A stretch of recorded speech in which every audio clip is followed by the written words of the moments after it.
Tumaas naman ng 8 puntos ang satisfaction scores ni Pangulong Ferdinand Marcos Jr. ngayong buwan ng Hunyo. Ang Pangulo ipinagpapasalamat ang magandang resulta ng survey at nangakong ipagpapatuloy at mas palalakasin pa ang serbisyo para sa bawat Pilipino. Narito ang detalye.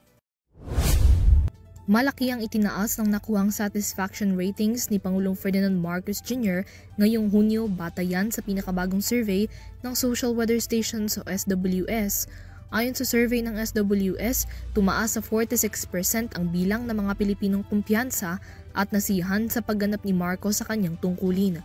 8 puntos itong mas mataas kumpara sa kanyang satisfaction ratings na 38% noong Abril.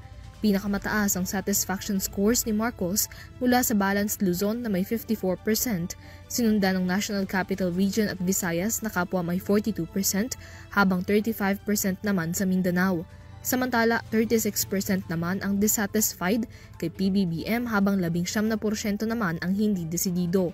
Ang resultang ito tinanggap naman ni Marcos at nangakong ipagpapatuloy pa ang magandang serbisyo para sa publiko. Of course, it's nice to know. I didn't know about that, but now that you tell me, of course, I'm glad that it's that way. I guess we just have to keep working. May gulo.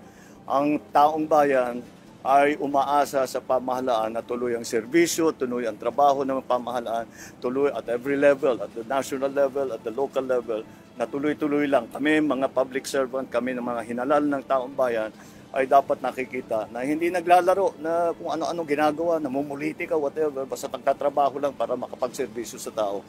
I hope that's what is coming from, and Kaugnay nito, nangako rin siya sa publiko na patuloy na tutugunan ang mga issue at pangangailangan ng mga Pilipino, lalo na ngayong naharap ang bansa sa magkasunod na kalamidad ng bagyo at lindol.